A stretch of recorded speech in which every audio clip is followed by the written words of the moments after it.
Dear students of class 8, আজকে আমরা আবার পড়ব science chapter 1 crop production and management. আমরা প্রথমে একদিন পড়ে নিয়েছি এই চ্যাপ্টারটি ক্রপ প্রোডাকশন অ্যান্ড ম্যানেজমেন্ট। আমরা দেখেছিলাম আমাদের ক্রপ প্রোডাকশন করতে গেলে বা এগ্রিকালচার করতে গেলে বা ক্রপ প্রোডাকশন করতে গেলে অনেকগুলি কাজ আমাদের করতে হবে, স্টেপ বাই স্টেপ অনেকগুলি জিনিস আমাদের প্র্যাকটিস করতে হবে, তখন আমাদের ক্রপ প্রোডাকশন হবে। 1 নম্বর ছিল প্রিপারেশন অফ সয়েল, আমরা কীভাবে মাটিকে তৈরি করব। আমরা গতদিন পড়েছিলাম প্রিপারেশন অফ সয়েল, আমরা এতটুকু পড়েছিলাম। আমরা সয়েলকে আমরা কীভাবে প্রিপারেশন করব, আমরা এতটুকু আমরা পড়েছিলাম গতদিন। আজকে আমরা কী কী যন্ত্রের সাহায্যে আমরা সয়েলকে আমরা প্রিপারেশন করি। এগ্রিকালচারাল ইমপ্লিমেন্টস, কতগুলি যন্ত্র আমরা ইমপ্লিমেন্ট করি, ব্যবহার করি যখন আমরা এগ্রিকালচার করি। এগ্রিকালচারাল ইমপ্লিমেন্টস বলতে যখন আমরা এগ্রিকালচার করি তখন আমরা কতগুলি যন্ত্রকে আমরা ইমপ্লিমেন্ট করি বা কতগুলি টুলসকে আমরা ইমপ্লিমেন্ট করি। আমরা দেখে নিই, আমরা যখন 1 নম্বর কাজটি করেছিলাম প্রিপারেশন অফ সয়েল, যখন আমরা মাটিকে তৈরি করেছিলাম, আমরা কী কী যন্ত্র আমরা ব্যবহার করেছি। এখানে কী বলা হয়েছে, বিফোর সোয়িং দ্য সিডস বলতে বীজগুলি, সোয়িং বলতে বপন করা। আমরা যখন বীজগুলি আগে লাগাই মাটির মধ্যে, বীজ থেকে জার্মিনেশন হয়ে গাছটি বেরিয়ে আসবে। বিফোর সোয়িং দ্য সিডস, যখন আমরা সিডসগুলিকে সোয়িং মানে বপন করি, it is necessary to break soil clumps, এই যে বড় বড় মাটির যে টুকরাগুলি ছিল ক্লাম্পস, এগুলিকে আমাদেরকে ভাঙতে হবে টু গেট বেটার ইল্ড বলতে প্রোডাক্ট, মানে আমরা শস্য ক্ষেত করার পরে একদম শেষে আমরা যে জিনিসটি পাই, শস্যগুলি পাই, এগুলিকে বলা হয়েছে ইল্ড। তো আমরা ইল্ড কী হবে, আমরা বেটার ভালো ইল্ড পাইতে গেলে আমাদেরকে কী করতে হবে, আমাদেরকে সোয়িং করার আগে সিডসগুলি যখন সোয়িং করার আগে আমাদেরকে বড় বড় যে ক্লাম্পগুলি আছে মাটির টাকাগুলি, এগুলিকে আমাদেরকে ভাঙতে হবে, তখন আমরা ভালো শস্য উৎপাদন করতে পারবো। আমরা নিচে একটা ছবি দেখতে পাচ্ছি, এখানে দি প্লাউ। এটা কিসের ছবি, লেখা আছে দি প্লাউ। এটি কি, এটি হলো একটি প্লাউয়ের অনেকগুলি পার্ট আছে, আমরা দেখে নিই একটু বড় করে। প্লাউটাকে যদি একটু বড় করে নেই, এটি কি, এটি হলো একটি প্লাউ, দেখে নেব, একটু ছোটো করতে হবে। প্লাউয়ের মধ্যে প্লাউ শেয়ার, এই যে অংশটি, এটা কী বলা হয়েছে, প্লাউ শেয়ার। আর এই যে লম্বা যে অংশটি, এই অংশটি এটি এখানে লাগিয়েছে, এটাকে কী বলা হয়েছে, এটি নাম হলো plough shell, plough plough shaft. আর এটি হলো জোয়াল, এটিকে বলা হয় বিম। এখানে আমরা কয়েকটা জিনিস আমরা দেখতে পেরেছি। একটা প্লাউয়ের মধ্যে কী থাকে, প্লাউয়ের মধ্যে যে এই যে লম্বা টুকরাটি, কাঠের টুকরাটি বা বাঁশের টুকরাটিকে বলা হয় প্লাউ শ্যাফট। তোমরা প্লাউটি ড্রয়িং করবে, আর এই যে অংশটি, যেটির মধ্যে একটি লোহার একটি পাত লাগানো হয়, এই যে অংশটির নাম হলো প্লাউ শেয়ার। আর প্লাউটিকে নিয়ে এখানে বিমের মধ্যে বাঁধা হয়। তা আমরা কি দেখতে পেলাম, এই ছবির মধ্যে আমরা দেখতে পেলাম প্লাউটিকে বিমের মধ্যে বাঁধা হয়, আর প্লাউয়ের মধ্যে লম্বা অংশটির নাম হলো প্লাউ শ্যাফট, আর নিচের যে অংশটির নাম হলো প্লাউ শেয়ার। তোমরা সবাই ঘরে ড্রয়িং করবে প্লাউটি। এখন আমরা উপরে দেখে নিই কী আছে, প্লাউ সম্বন্ধে কী বলা হয়েছে। প্লাউ আমরা কেন ইউজ করি, প্লাউ আমরা কোন কাজে ইউজ করি, কী বলা হয়েছে এখানে, ফর টিলিং দ্য সয়েল, মাটিগুলি কী করে উলট পালট করার জন্য আমরা প্লাউ ইউজ করি। এখানে একটু পড়তে হবে, দেখে নিই কী আছে। This is being used since ancient times, অনেক পুরানা দিন হইতে এটি চলে আসছে। This is being used since ancient times for tilling the soil, adding fertilizers to the crops, removing the weeds and turning the soil. এই প্লাউগুলা কোন কোন কাজে আমরা ইউজ করা হচ্ছে অনেক দিন আগে হইতে টিলিং দ্য সয়েল, মাটিগুলিকে উলট পালট করার জন্য আমরা প্লাউ ইউজ করি। এডিং ফার্টিলাইজার্স আমরা টু দ্য ক্রপস, এই যে মাটির মধ্যে অনেক ধরনের সার মিশ্রণ করার জন্য আমরা প্লাউগুলিকে ইউজ করি। অনেক সময় আমরা সার বিছিয়ে দিই, তারপর আমরা প্লাউইং করি। অনেক সময় প্লাউ অল্প করে সার বিছিয়ে দিই, তারপর আবার আমরা প্লাউইং করি। রিমুভ দ্য উইডস, এই মাটির মধ্যে অনেক বড় এরিয়া নিয়ে মাটির মধ্যে যে অনেকগুলো গাছ আছে, যে গাছগুলি আমরা দরকার নেই, আমরা এখানে ধান গাছ লাগাবো, আর অন্যান্য গাছ যেগুলি আছে গাছ জাতীয় এগুলিকে বলা হয় উইডস বলতে আগাছা, এগুলিকে উগড়ে ফেলার জন্য আমরা ইউজ করি। Removing the weeds and turning the soil, এবং মাটিগুলিকে আমরা টার্ন করার জন্য নিচের মাটি উপরে মাটির নিচে এরকম করার জন্য আমরা প্লাউ আমরা ইউজ করি। তারপর এখানে আমরা দেখতে পাচ্ছি, এখানে আমাদেরকে আরেকবার পড়তে হবে। এখানে হইতে এতটুকু আমরা দেখে নিই কী বলা হয়েছে। It contains a strong triangular iron strip, আমরা দেখেছিলাম এই যে প্লাউ শেয়ার নিচে যে আছে একটা আয়রনের পাত লাগানো হয়, কী বলা হচ্ছে, it contains a strong triangular iron strip call ploughshare, যেটার মধ্যে যে টুকরাটির মধ্যে মানে একটি আয়রন লাগানো থাকে সম্পূর্ণ, এখানে একটি আয়রনের পাত থাকে ট্রায়াঙ্গুলার শেপের, এই সম্পূর্ণ অংশটিকে মিলে বলা হয়েছে প্লাউ শেয়ার। তো প্লাউ শেয়ারের মধ্যে কী থাকে, একটি আয়রনের পাত থাকে প্লাউ শেয়ারের মধ্যে, এখানে এই কথাই বলা হয়েছে।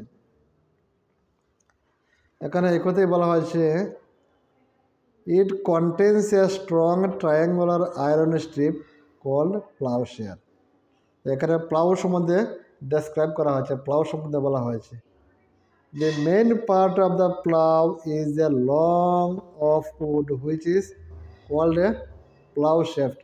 একটি প্লাউ শ্যাফট লম্বা একটি কাঠের একটি দেখতে পেরেছি, একটি বর্গার মতো বা কাঠের একটি বাঁশের মতো কাঠ দিয়ে বানানো হয় বা বাঁশ দিয়ে বানানো হয়, এটি নিয়ে বিমের মধ্যে লাগানো হয়েছে। এখানে একথাই বলা হয়েছে plough is a long wood which is called a plough shaft. The main part of the plough is a long of wood which is called a plough shaft. There is a handle at one end of the shaft. এই যে plough shaft যা আছে তার একটি হ্যান্ডে উপরে যেখানে হাত দিয়ে ধরে ফার্মারে হ্যান্ডেল আছে, the other end is attached to the beam.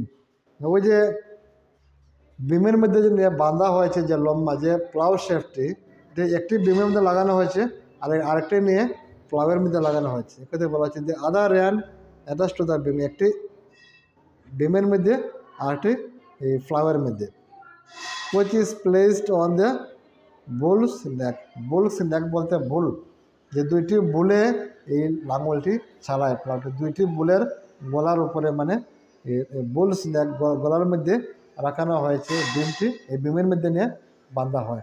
তারপরে আমরা কি দেখতে পেলাম, আমরা প্লাউ সম্বন্ধে প্লাউটা কীরকম, প্লাউয়ের মধ্যে কী আছে, প্লাউ শেয়ার আছে। প্লাউ শেয়ার হলো যেটার মধ্যে একটি স্ট্রং ট্রায়াঙ্গুলার আয়রনের স্ট্রিপ থাকে, এটির নাম হচ্ছে প্লাউ শেয়ার। আরেকটি আছে প্লাউ শ্যাফট। প্লাউ শ্যাফটের দুইটি মাথা আছে, একটি মাথা থাকে এই যে বিমের মধ্যে আর আরেকটি মাথা থাকে এই প্লাউয়ের মধ্যে। এখানে একথা বলা আছে and to the there is a handle at one end of the shaft, the other end is attached to the beam. একটি বিমের মধ্যে আছে আরেকটি থাকে, এই যে বিমটা কোথায় থাকে, বুলসের নেক্সের মধ্যে থাকে। আচ্ছা, আমরা এখন প্লাউ সম্বন্ধে আমরা বুঝে নিয়েছি, তোমাদেরকে বলতে পারি প্লাউ সম্বন্ধে 2-3টি লাইন বলো। আমরা কি বলবো, আমরা বলবো প্লাউয়ের একটি পার্টের নাম হলো প্লাউ শেয়ার। প্লাউ শেয়ারের মধ্যে একটি আয়রনের পাত থাকে, যে মানে আয়রনের একটা এই স্ট্রিপ থাকে, স্ট্রং আয়রনের স্ট্রিপ থাকে, ট্রায়াঙ্গুলার শেপে লাগানো থাকে, মানে এই প্লাউ এটি প্লাস যে কাঠের যে একটি অংশের মধ্যে লাগানো থাকে এই আয়রনের স্ট্রিপটি, এবং কাঠের যে একটি এন্ড এই প্লাউয়ের যে একটি এন্ড, প্লাউয়ের একটি এন্ডের মধ্যে প্লাউয়ের একটি এন্ডের মধ্যে আয়রন স্ট্রিপ থাকে ট্রায়াঙ্গুলার ফর্মে, এটিকে বলা হয়েছে প্লাউ শেয়ার। আর এই প্লাউ শ্যাফটের সাহায্যে নিয়ে বিমের মধ্যে লাগানো হয়, বিমের মধ্যে। আর বিমটি থাকে দুইটি বুলসের নেকের মধ্যে লাগানো থাকে। আর এই বিমসের মধ্যে এই প্লাউ শ্যাফটের একটি এন্ড থাকে, আর একটি এন্ড থাকে বিমের মধ্যে, আরেকটি এন্ড থাকে প্লাউয়ের মধ্যে। তাহলে আমরা দেখতে পেরেছি কীভাবে প্লাউটি বানানো হয়েছে এবং প্লাউয়ের কাজকে আমরা দেখতে পেরেছি। এখন আমরা দেখব আরেকটি যন্ত্রপাতি আছে হোর ছবিটা আমাদের পরের পৃষ্ঠাতে। তোমরা চেষ্টা করবে এটি ড্র করার জন্য। দেখেন এটি কিসের ছবি? এটি হলো হো। আমরা প্লাউয়ের দেখেছিলাম যে নিচের যে অংশটি প্লাউ শেয়ার মাটির ভিতরে ঢুকে মাটিগুলিকে ক্লোজ করে দেয়। প্লাউ শেয়ারটি মাটির ভিতরে ঢুকে, আর এখানে এটি মাটির ভিতরে ঢুকে। এটির নাম কি? এটির নাম হলো ব্যান্ড প্লেটটি মাটির ভিতরে ঢুকে মাটিকে ক্লোজিং করে দেয়। এটির নাম কি? একটি রড। এই রডটি কোথায় বাঁধা থাকে? বিমের মধ্যে। আর বিমগুলি নিয়ে কোথায় লাগে? দুই দিকে দুইটি গরু থাকে, দুই দিকে দুইটি বুল থাকে, বুলক সার থাকে, সারের গলার মধ্যে লাগানো হয়। আর এখানে হ্যান্ডেল, এখানে হাত দিয়ে ধরবে, আর এটি এরকম থাকে, নাম দেওয়া হয়েছে গ্রিপ। তাহলে তোমরা এটি ড্র করবে, এই হোটি ড্র করবে।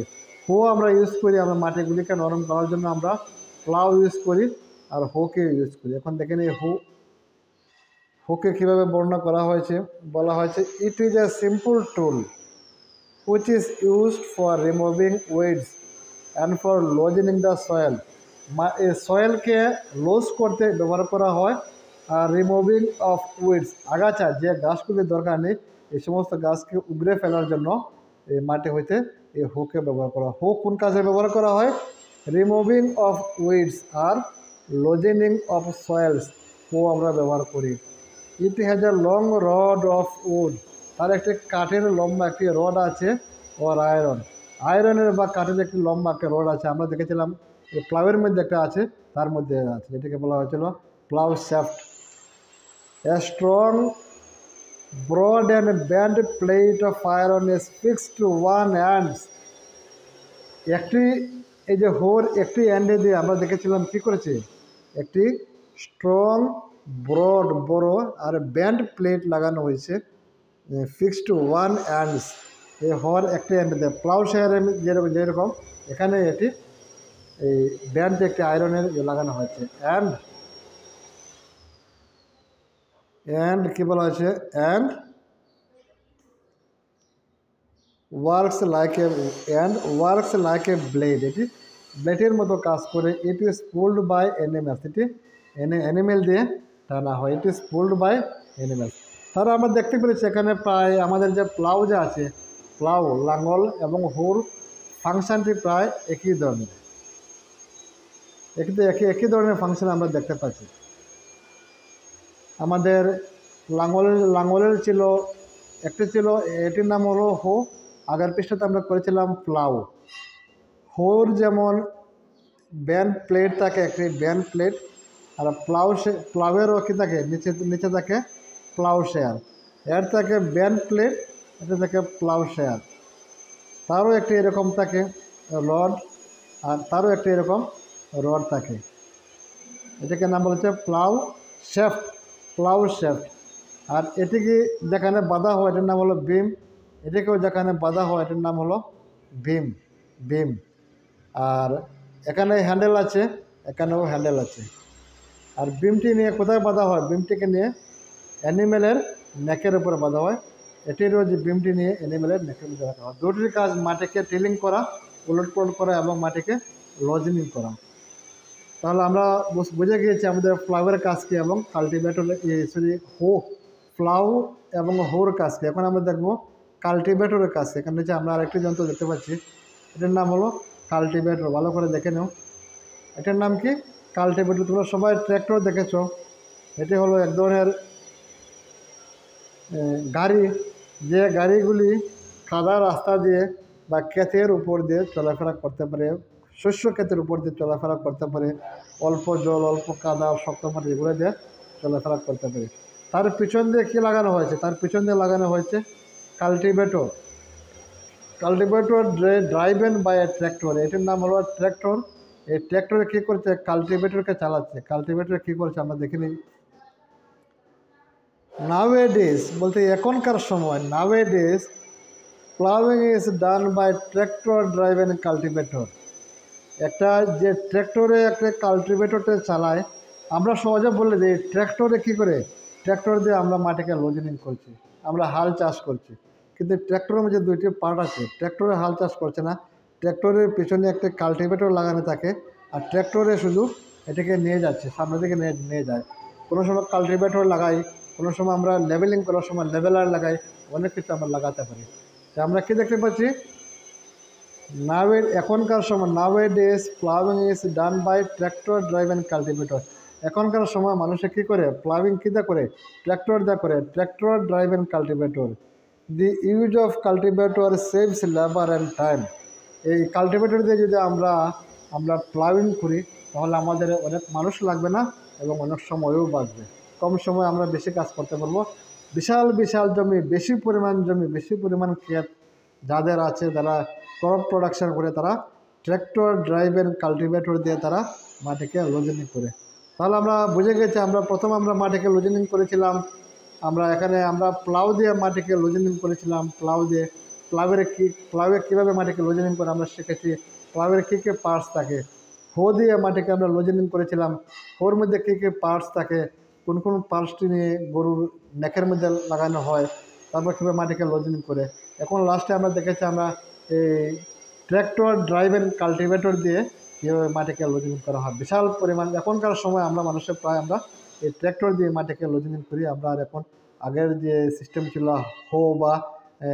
হো বা প্লাউ দিয়ে আমরা বেশি একটা আমরা করি না।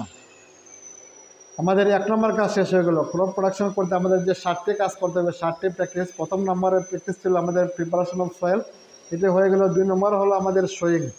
এখন আমাদের সোয়িং করতে হবে, বীজ আমাদের ফেলতে হবে, বীজ। এটি হলো তোমাদের এক্সারসাইজের মধ্যে যে 4 নম্বরের কোয়েশ্চেন আছে, 4 নম্বরের কোয়েশ্চেন বির আনসারটা এখান থেকে হয়ে যাবে। এখানে কী বলা আছে, বিফোর সোয়িং। সোয়িং বলতে বীজগুলিকে যখন ছিটিয়ে আমরা ক্ষেতের মধ্যে আমরা ফেলে দিই, এটাকে বলা হচ্ছে সোয়িং। বিফোর সোয়িং, বীজগুলি বপন করার আগে good quality clean and healthy seeds of a good variety are selected. আমরা এই ধরনের সিডগুলো সিলেক্ট করব যে সিডগুলো হবে হেলদি সিড, গুড ভ্যারাইটি, ভালো ক্যাটাগরির, ভালো কোয়ালিটির, ভালো জাতের সিডগুলোকে আমরা সোয়িং করব। আমরা যখনই ক্ষেতের মধ্যে আমরা মাটিগুলোকে তৈরি করে নিয়েছি, মাটিগুলো তৈরি করার পরে যখন আমরা সোয়িং করব, সোয়িং করার আগে আমরা এই কাজটা করে নেব। একটি ভালো সিড আমরা আনবো, ভালো ক্যাটাগরির হেলদি সিডস আনবো, এবং healthy seeds of good variety, ভালো জাতের আমরা সিড আমরা আনবো। এখানে আবার দেখে নিই পেহলে আবার কি বলছে। পেহলে বলছে, ওয়ান ডে, একদিন, আই স মাই মাদার, আমি আমার মাকে দেখেছি, put some gram seeds in A vessel and pour some water on them. একদিন আমি আমার মাকে দেখেছি, আমার মা একটি ব্যাসেলের মধ্যে কতগুলি বীজকে রেখেছে জল দিয়ে। ওয়ান ডে আই স, আমি দেখেছিলাম, my mother put some gram seeds বলতে সানার যে বীজগুলা, সানার ডাল খাই আমরা, সানাকে বলা হচ্ছে gram seeds in a vessel, একটি ব্যাসেলের মধ্যে রেখেছে। And pour some water on them, এবং এগুলোর মধ্যে কতগুলি কী করেছে, ওয়াটার ঢেলেছে। আফটার ফিউ মিনিটস, কয়েক মিনিট পরে, some seed started to float on it, কয়েক মিনিট পরে দেখলাম কতগুলি সিড উপরে ভেসে গিয়েছে, কতগুলি সিড। একথা বলা হয়েছে, after few minutes some seed started to float on top, উপরে ভেসে গিয়েছে। আই ওয়ান্ডার, আমি আশ্চর্য হলাম, why some seeds float on water, জিজ্ঞেস করেছে, আমি আশ্চর্য হলাম কেন কতগুলি সিড জলের মধ্যে উপরে ভেসে গিয়েছে। এটা আসলে কী হবে, এই সিটগুলো ভালো ছিল না, সিটগুলোর ভেতরে কিছু ছিল না, এই কারণে সিটগুলি উপরে উঠে গিয়েছে। তার মানে ভালো সিট তো আমাদেরকে দেখতে হবে, ভালো সিট হইতে আমাদের খারাপ সিটগুলিকে সরাতে হবে। যেগুলি ভালো সিট থাকবে এগুলি তো আমরা সোয়িং করব, আমরা ব্যবহার করব। এখানে কি বলা হয়েছে, এটা দেখেন কি বলা হচ্ছে এখানে, take a beaker and fill half of it with water, put put a handful of wheat, handful এক হাত মানে এক মুঠি গম, wheat seeds and stir well, এবং এটাকে ওয়েল একটা লাঠি দিয়ে বা হাতা দিয়ে আমরা নাড়া দেব। ওয়েট ফর সাম টাইম, তারপর তুমি দেখো কী হয়, কী হবে, আগের মতোই হবে। এখানে কি বলা হয়েছে, মানে একটি বিকার, এটি একটি বিকার, একটি বিকারের মধ্যে কতগুলি কি করেছে, এই কি রেখেছে, wheat, A handful of wheat seeds, এক মুঠি গমের বীজ রেখেছে, অ্যান্ড স্টিয়ার, তারপর লাড়া দিয়েছে একটি লাঠি দিয়ে বা হাতা দিয়ে। ওয়েট ফর সামটাইমস, একটু পরে তুমি দেখো, একটু পরে আমরা কী দেখবো, একটু পরে আমরা দেখবো এখন যে খারাপ যে সিডগুলি ছিল গমের, যে হুইটের যে খারাপ সিডগুলি ছিল, এগুলো ফ্লোট করবে জলের উপরে, মানে জলের উপরে বেসে থাকবে, ফ্লোট করবে। এখানে কি বলা হচ্ছে, ড্যামেজড সিডস, নষ্ট যে সিডগুলি হয়েছে, ড্যামেজড সিডস বিকামস হলো, এগুলির ভিতরটা ফাঁকা থাকে, খালি থাকে, বিকামস হলো বলতে ফাঁকা বা খালি, অ্যান্ড আর দাস লাইটার, এবং এগুলি খুব পাতলা, therefore they float on water, এই কারণে তারা জলের উপরে ভেসে থাকে। তাহলে তোমাদেরকে যদি প্রশ্ন করি কেন এই কতগুলি সিড জলের উপরে ভেসে থাকে, কারণ এগুলি হলো ড্যামেজড সিডস, এগুলো হলো ড্যামেজ সিডস, আর এগুলি কী হলো, এগুলো হলো ভিতরটি খালি, অ্যান্ড লাইটার এবং পাতলা, এই কারণে এগুলি ফ্লোট অন ওয়াটার, জলের উপরে ভেসে থাকে। ড্যামেজ সিডস বিকাম হলো and are thus lighter, therefore they float on water, এই কারণে তারা জলে ভেসে থাকে। আমাদেরকে তো বলতে হবে যুক্তি দিয়ে জলে কেন ভেসে থাকে। এখন ট্র্যাডিশনাল টুলস, কতগুলি যন্ত্রের সাহায্যে আমরা কী করব, আমরা সোয়িং করব। আমরা এই বীজগুলিকে আমরা প্রথমে 1 নম্বরে আমরা যে প্রিপারেশন অফ সয়েল করেছিলাম, মাটিগুলিকে আমরা তৈরি করেছিলাম, যার উপর আমরা বীজগুলি ফেলবো।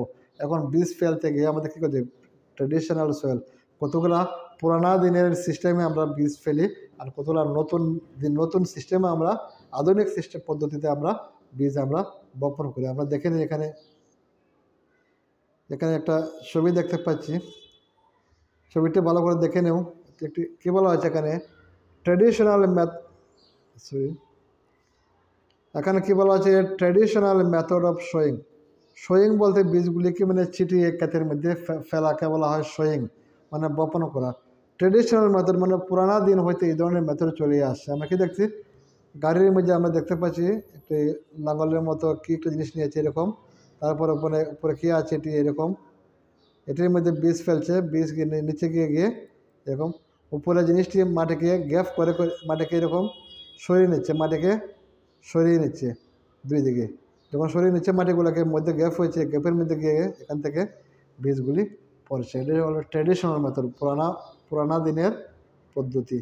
দেখেন কী বলা হয়েছে এখানে,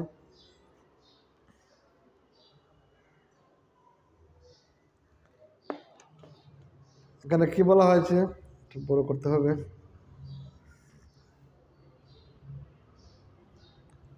কি বলা আছে, the tool used traditionally for sowing seeds, অনেক পুরানা দিন হইতে যে যন্ত্রগুলো ব্যবহার করা হচ্ছে, যে সিস্টেম, যে যন্ত্রগুলি ব্যবহার করা হচ্ছে, যে জিনিসগুলি ব্যবহার করছে সিডগুলোকে বপন করার জন্য, is shaped like a funnel. এটির লাইকটা কি, ফানেল, এটির শেপটা কি, ফানেল। তোমরা দেখে নেবে এটা কি, এটি হলো ফানেল। এটির মধ্যে বীজ ফেলে পাইপের দিয়ে গিয়ে বীজগুলি মাটির মধ্যে পড়ে। এখানে একথা বলা হচ্ছে, এটা শেপটি কি, শেপটি হলো shaped like funnel. The seeds are filled into the funnel, এই ফানেলের মধ্যে সিডগুলোকে ভর্তি করে রাখে।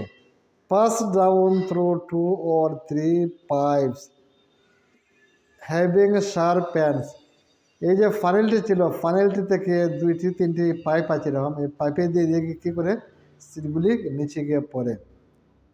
These ends pierce into the soil and place seeds there, এগুলির নিচে পড়ে কি, যে মাটি দুই দিকে সরে গিয়েছিল, মাটিগুলি দুই দিকে সরে গিয়েছে, এই মধ্যের জায়গাগুলোতে কী করছে, সিডগুলি গিয়ে পড়ছে, এ কথাই বলা হয়েছে এখানে। তারপর দেখে নেই, তারপর এখানে আমরা আরেকটা যন্ত্র দেখতে পাচ্ছি, সিড ড্রিল। এটাকে কী বলা হচ্ছে, সিড ড্রিল। এই এখান থেকে সিডগুলো গিয়ে গিয়ে এখানে পড়ে দেখে নেই। এটা একটা যন্ত্র নাম হলো সিড ড্রিল। এই যন্ত্র দিয়েও বীজগুলোকে বপন করা হয়। আমরা একটু পড়ে নিই এখানে কি বলা হয়েছে। যন্ত্রটির নাম হলো seed drill. Nowadays, the seed drill is used for sowing with the help of a tractor. এই সিড ড্রিলটাকে ট্র্যাক্টরের পেছনে বেঁধে দেয় এবং এই সিড ড্রিলের উপরে ভরে রেখে দেয় বীজগুলিকে। এবং এখন বেশিরভাগ বেশি জমি যারা চাষ করে তারা সিড ড্রিল ব্যবহার করে বীজগুলিকে বপন করে, সোয়িং করে। This shows the seeds uniformly at equal distances and depth. এই যন্ত্রটা কী করে সমান সমান দূর সিডগুলোকে মাটির নিচে ঢুকিয়ে দেয় এবং সমান দূর এবং সমান মাটির নিচে, বেশি নিচে না বেশি উপরে না, নির্দিষ্ট মাটির নিচে ঢুকিয়ে বীজগুলিকে রেখে আসে। It ensures that seeds gets covered by soil after sowing. এবং এটি কী করে, মানে it ensures that seeds get covered by the soil after sowing. সিডগুলি বপন করার পরে মাটির রাখার পরে উপরে মাটিতে অটোমেটিক্যালি ভরে যায়, কভার হয়ে যায়। উপরে থেকে মাটি যেখানে সিডটি রাখে মেশিনটি ভিতরে ঢুকে, মাটির ভিতরে ঢুকে, লজিনিং মাটির ভিতরে ঢুকে সিডটি রেখে দেয় এবং উপরে মাটিতে কভার হয়ে যায়। Cover by the soil after sowing. This protects seeds from being eaten by birds. তখন কী হয়, এই সিডগুলিকে বিভিন্ন পাখি আর খেতে পারে না, মাটির নিচে থাকে সিডগুলি। Sowing by using a seed drill saves time and labour. Seed drill দিয়ে যদি সিডগুলিকে আমরা সোয়িং করি, সোয়িং বলতে বপন করি, SOWING। সিড ড্রিল দিয়ে যদি আমরা সিডগুলোকে সোয়িং করি, আমাদের কী লাভ হবে, সমান দূর গিয়ে সিডগুলি পড়বে এবং সমান মাটির নিচে ঢুকে যাবে এবং মাটির নিচে ঢুকিয়ে যখন সিডগুলোকে রেখে আসে সিড ড্রিলে এবং উপরের মাটিগুলি কী করে সিডগুলোকে রেখে দেয়, তখন সিডগুলো আর ড্যামেজ হয় না, নষ্ট হয় না, পাখিগুলো সিডগুলো নষ্ট করতে পারে না। এবং এই সিড ড্রিল দিয়ে যদি আমরা সিডগুলোকে আমরা সোয়িং করি, অনেক টাইম বাঁচবে, অনেক মানুষের প্রয়োজন হয় না। আমরা দেখেন বজয় কী বলছে, there is a nursery near my school. আমার স্কুলের পাশে একটি নার্সারি আছে। আই ফাউন্ড দ্যাট, আমি দেখেছিলাম, little plants were kept in small bags. ছোটো ব্যাগের মধ্যে কতগুলি স্মল প্ল্যান্ট রাখা হয়েছে নার্সারির সাইডে দিয়ে। Why are they kept like this, এগুলোকে কেন রাখা হয়েছে? আমরা দেখেছি নার্সারিতে আমরা কিনে অনেকগুলো এই ছোটো গাছকে, ফুলের গাছকে আমরা কিনে নিয়ে আমরা বাড়িতে এসে আমরা এগুলোকে আমরা রেডিমেড লাগিয়ে দিই। কারণ এই কতগুলি মানুষে কী করেছে, তারা ক্ষেত করেছে যেখানে মানে সিড হইতে জার্মিনেশন জাস্ট গেলে গাছটি বেরিয়েছে, তখন এই গাছটিকে প্যাকিং করে ব্যাগের মধ্যে রেখে দিয়েছে, ব্যাগের মধ্যে রেখে দিয়েছে। এই জিনিসটি একটা নার্সারির পাশে, নার্সারিতে যখন তারা এই বীজগুলিকে এভাবে প্যাক করে রাখে, এরকম একটা নার্সারি এই ভজর স্কুলের পাশে দেখেছে। কি বলেছে ভজয়, there is a nursery near my school. আমার স্কুলের পাশে একটা নার্সারি আছে। নার্সারি বলতে অল্প জায়গার মধ্যে এখানে বীজ লাগানো হয়। এই বীজটি ছোটো থাকতে বীজটিকে এখান থেকে আবার উঠিয়ে প্যাকিং করে রেখে দেওয়া হয়, আবার অন্য জায়গাতে নিয়ে আবার লাগাবে। কারণ এই জমিতে শুধু জাস্ট বীজ হইতে জার্মিনেশন হয়ে গাছটি বেরোনোর পরে এখান থেকে উঠিয়ে নিয়ে প্যাকিং করে রেখে দেয়, তখন এগুলো নিয়ে আবার অন্য জায়গাতে লাগানো হয়। এই যে জমি থেকে বলা হয় nursery. There is a nursery near my school. I found that little plants were kept in small bags. Why are they kept like this, কেন তারা এরকম করেছে? তো উত্তর কী হবে, উত্তর, কারণ কতগুলি প্ল্যান্ট আছে তাদেরকে মানে সব জায়গাতে সব পরিবেশের মধ্যে রাখা যায় না। প্ল্যান্ট যখন একটু বড় হয়ে যায় তখন তাকে এত কেয়ার করতে হয় না। যখন জার্মিনেশন হয়, জাস্ট বীজ থেকে যখন প্ল্যান্টটি হয় তখন এই বীজ থেকে প্ল্যান্টটি বাইর করার জন্য অনেক কেয়ার বেশি করতে হয়। এই কারণে স্পেশালি ডিজাইন ফর জার্মিনেশনস কতগুলো জমিন খেয়ে, এবং এখানে মানুষ থাকে, এক্সপার্ট মানুষ থাকে যারা জার্মিনেশনের এক্সপার্ট, মানে জাস্ট বীজ হইতে যখন প্ল্যান্টটি বের হবে এই ব্যাপারে যারা এক্সপার্ট তারাই এখানে দেখাশোনা করে এবং তখন এখান থেকে নিয়ে বেশি পরিমাণে অন্য জায়গাতে লাগিয়ে দেয়। তো আমরা দেখে নিই তারপরে কি আছে। আচ্ছা, এখানে দেখি পাহেলে কি বলছে। পাহেলে কি বলছে, seeds of few plants such as paddy are first grown into a nursery. পাহেলে বলছে কতগুলা সিড আছে, যেমন ফেডি, ধান ক্ষেতের যে বীজগুলা ফেডি, এগুলোকে প্রথমে নার্সারিতে বড় করা হয়। When they grow into seedlings, যখন তারা সিডলিংস হয়ে যায়, মানে বীজ হইতে একটু বড় হয়ে যায়, সিডলিংস হয়ে যায়, they are transplanted to the field manually, তখন তাদেরকে ম্যানুয়ালি হাতে নিয়ে অন্যকে হাতে নিয়ে এগুলোকে লাগানো হয় ম্যানুয়ালি, কথা বলা হয়েছে। আর প্রথম যে মেশিন দিয়ে নার্সারিতে সিডগুলো লাগানো হয়েছিল, যখন এগুলা সিডলিং হয়েছে, একটু বড় হয়েছে, তখন তাদেরকে নিয়ে ট্রান্সপ্লান্টেড মানে অন্য জায়গাতে নিয়ে ম্যানুয়ালি হাত দিয়ে লাগানো হয়েছে। সাম ফরেস্ট প্ল্যান্টস, কতগুলো জঙ্গলি গাছ, অ্যান্ড ফ্লাওয়ারিং প্ল্যান্টস, ফুল জাতীয় গাছ, are also grown in the nursery, তাদেরকে প্রথমে নার্সারিতে গ্রহণ করা হয়। কতগুলো জঙ্গলি গাছ আছে এবং কতগুলো ফুল জাতীয় গাছ আছে, তাদেরকে প্রথমে নার্সারিতে গ্রহণ করা হয়, সিডলিংস করা হয়, কারণ এগুলোকে ডাইরেক্টলি সিডলিংস করা যায় না বা ভালো হয় না বা হবেও না। তো যেমন ফেডি আমরা কি দেখতে পেলাম, যেমন পাহেলি বলছে ফেডি আছে, তারপর কতগুলা যে ফরেস্ট প্ল্যান্ট আছে বা ফ্লাওয়ারিং প্ল্যান্ট আছে, তাদেরকে প্রথমে নার্সারিতে কী করা হয়, নার্সারিতে সিডলিংস করা হয়, সিডলিংস, তারপর তাদেরকে নিয়ে ম্যানুয়ালি তাদেরকে নিয়ে অন্য জায়গাতে লাগানো হয়। কতগুলা প্ল্যান্টের নিয়মই এরকম, এভাবে তারা ভালো করে গ্রোন হয়। ডাইরেক্টলি যদি তাদেরকে লাগিয়ে দেয়, ভালো করে গ্রোন হবে না, ভালো করে জন্মাবে না, ভালো করে বড় হবে না, ভালো করে প্ল্যান্টেশন হবে না, ক্রপ প্রোডাকশন হবে না। আমরা দেখে নিই তারপর কী আছে, পৃষ্ঠার ডান দিকে কী আছে দেখে নিই। আচ্ছা, এখানে কি বলছে, একটা হেডলাইন দেখতে পাচ্ছি, অ্যাডিং ম্যানুর অ্যান্ড ফার্টিলাইজার্স।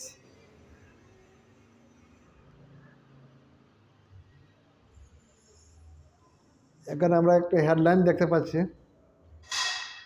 কী বলা হয়েছে, অ্যাডিং ম্যানুর অ্যান্ড ফার্টিলাইজার্স। আমরা মাটির সঙ্গে অনেক সময় আমরা অ্যাড করি, মিক্স করি, কী করি, ম্যানুর বলতে কি, যে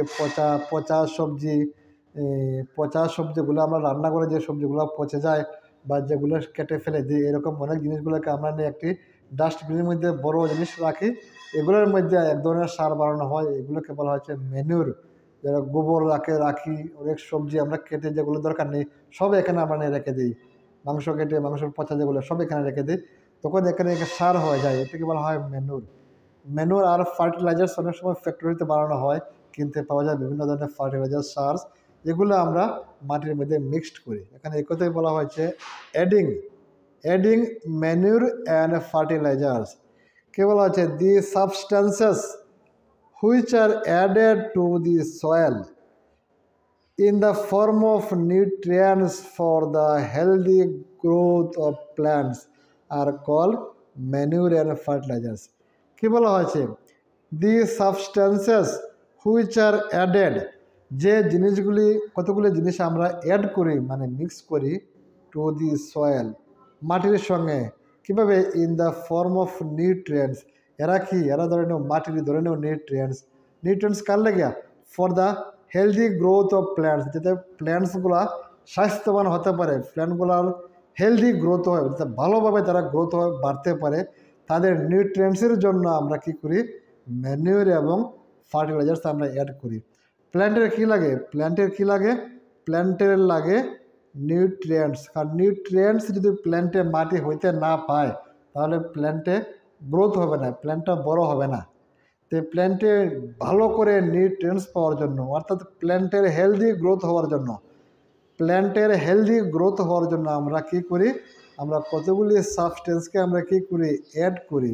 কার সঙ্গে অ্যাড করি? মাটির সঙ্গে। যেগুলো অ্যাড করি they are called manure and fertilisers. ওদেরকে বলা হচ্ছে manure and fertilisers. The substances which are added to the soil in the form of nutrients for the healthy growth of plants are called manure and fertilizers. আমরা বুঝতে পেরেছি what is manure and fertilisers. এখানে দেখে নিই বজয় বড় সুন্দর সুন্দর জিনিস জানতে চাই। দেখে নিই তোমাদের মধ্যে এরকম প্রশ্ন ঢুকবে, আশা রাখি তোমরা তোমাদের শিক্ষককে প্রশ্ন করবে, এরকম অনেক জিনিস ক্লিয়ার হবে তোমাদের বজর মতো। I saw a healthy crop growing in a farm. আমি একটি ফার্মের মধ্যে আমি হেলদি ক্রপ জন্মাতে আমি দেখেছি। ফার্ম কি? আমি যদি অনেক বিশাল বড় এরিয়া নিয়ে কোনো ক্রপ প্রোডাকশন করি, এই এরিয়া এটি কী হলো? এটি হলো একটা ফার্ম। এই যে এরিয়ার মধ্যে আমি ক্রপ প্রোডাকশন করছি এই এরিয়াটি হলো একটি ফার্ম। এই বজব বলছে I saw A healthy crop growing in a farm. আমি একটা ফার্মে কী দেখেছি? হেলদি ক্রপ দেখেছি। ইন দ্য নাইবারিং ফার্ম, তার পাশে একটি ফার্ম ছিল, যে প্ল্যান্টস আর উইক, এই ফার্মের যে প্ল্যান্টসগুলো উইক ছিল। Why do some plants grow better than others? কেন কতগুলি প্ল্যান্টস খুব ভালোভাবে জন্মাচ্ছে আর কতগুলি প্ল্যান্টস উইক? বজ কী বলছে? আমি একটি ফার্মে গিয়েছিলাম। বজ কোথায় গিয়েছিল? ফার্মে গিয়েছিল, মানে খেতে গিয়েছিল, খেতে শস্য খেতে গিয়েছিল। গিয়ে কী দেখেছে? হেলদি ক্রপ দেখছে, হেলদি ক্রপ। এই ক্ষেতের মধ্যে যে ক্রপগুলি আছে হেলদি ক্রপ। আর নাইবারিং একটা ফার্মে, নাইবারিং ফার্ম পাশে আরেকটি ফার্মে গিয়েছিল, এখানে গিয়ে দেখেছে যে প্ল্যান্টস আর উইক, এখানে প্ল্যান্টসগুলো উইক। এর কারণ কি? এখানে এ বলছে হোয়াই, কারণ কি? হোয়াই, কেন কতগুলি ফার্মের প্ল্যান্টসগুলো উইক আর কতগুলো ফার্মের প্ল্যান্টসগুলি হেলদি? এর কারণ যে প্ল্যান্টসগুলো হেলদি হয়েছে, এই ফার্মের মধ্যে যে মাটিগুলোর সঙ্গে ম্যানুর ছিল, ফার্টিলাইজার ছিল, এই কারণে হেলদি হয়েছিল। আর যে ফার্মের মাটিগুলোর সঙ্গে ম্যানুর এবং ফার্টিলাইজার মিক্স ছিল না, মানে মাটিগুলোর মধ্যে নিউট্রিশন কম প্ল্যান্টের, এখানের যে প্ল্যান্টগুলি হয়েছে তারা উইক। এতে হয়ে গেল আনসার বজর। আমরা দেখে নেই তারপর এখানে কি বলা হয়েছে। এখানে কি বলা হয়েছে?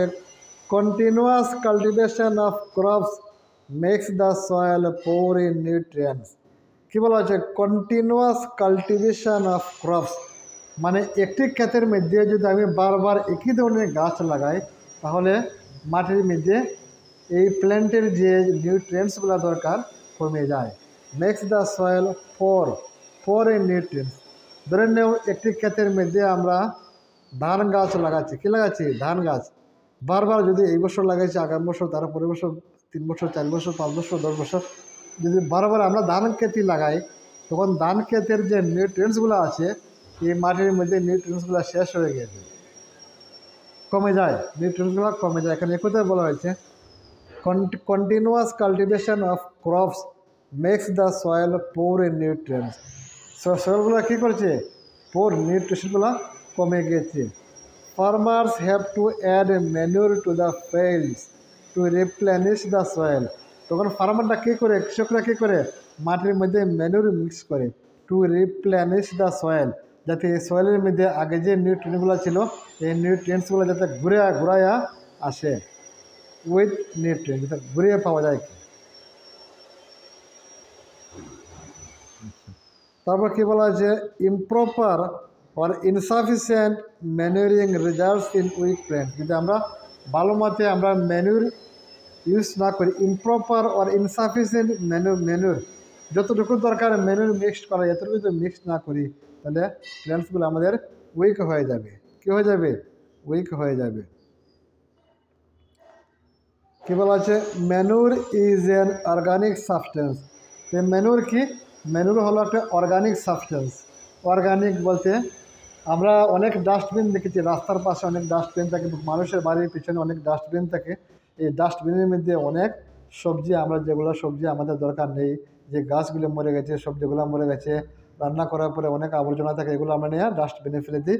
এই ডাস্টবিনের মধ্যে কী করে মানে যে অনেক ধরনের অ্যানিমেল থাকে, অর্গানিজম, ব্যাকটেরিয়া, জির বা কেঁচো, এগুলো কী করে ডিকম্পোজ করে এগুলোকে ম্যানুরে তৈরি করে। ম্যানুর ম্যানুর এগুলো কী হলো অর্গানিক সাবস্টেন্স, মানে আমরা যাই ফেলেছি এখানে এগুলো সব জীব থেকে এসেছিল, গাছ হইতে পারে বা অ্যানিমেল হইতে পারে। এই কারণে এখানে যে ম্যানুরগুলো আছে এগুলো সব organic substance obtain from the decomposition of plants or animal West. প্ল্যান্টের যে ওয়েস্টগুলো আছে বা অ্যানিমেলের যে ওয়েস্টগুলো আছে এগুলো সব আমরা এখানে ডাস্টবিনে ফেলেছিলাম, এবং এখানে যে ম্যানুরটা তৈরি হয়েছে এটা হলো অর্গানিক সাবস্টেন্স। তাহলে আমরা বুঝতে পেরেছি অর্গানিক সাবস্টেন্স কি। তারপর এখানে কী বলা আছে, the decomposed matter is used as organic manure. তার মানে আমরা এই মাটির মধ্যে আমরা কী করি, আমরা যদি বলি অর্গানিক সাবস্টেন্স আমি ব্যবহার করব, মিক্স করব, তাহলে আমরা কী করবো, আমরা যেখানে আমরা অর্গানিক সাবস্টেন্সগুলো ডিকম্পোজ হয়েছে আমরা এগুলো এনে মাটির সঙ্গে মিক্স করে দেবো।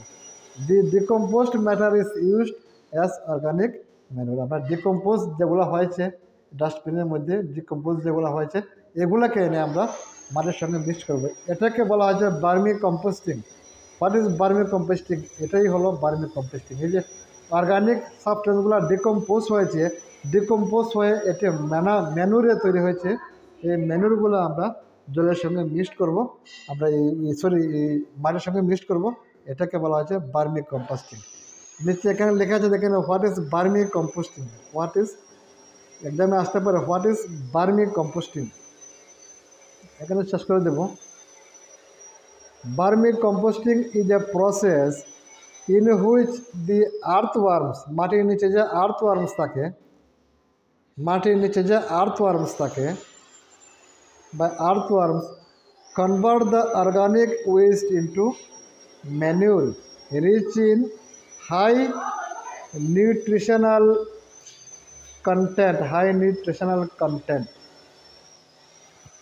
কি বলা হয়েছে, vermicomposting is the process in which the earthworms, অর্থাৎ এই যে ডাস্টবিনের মধ্যে যে আর্থওয়ার্মস যেগুলো থাকে, যেগুলা এই কেঁচুর মতো যেগুলো জির থাকে, তারা কী করে কনভার্টস দ্য অর্গানিক ওয়েস্ট, এখানে আরও যে অন্যান্য ওয়েস্টগুলো আমরা ফেলেছি যে ওয়েস্টগুলো ফেলেছি, প্ল্যান্টের ওয়েস্ট বা অ্যানিমেল ওয়েস্ট, এগুলো কী করে, এগুলা অর্গানিক ওয়েস্ট ইনটু ম্যানুর, এগুলো ম্যানুর বানায় দেয়, rich in high nutritional content, এগুলোর মধ্যে কি অনেক নিউট্রিশন থাকে, যে নিউট্রিশনগুলো প্ল্যান্টের প্রয়োজন হয়।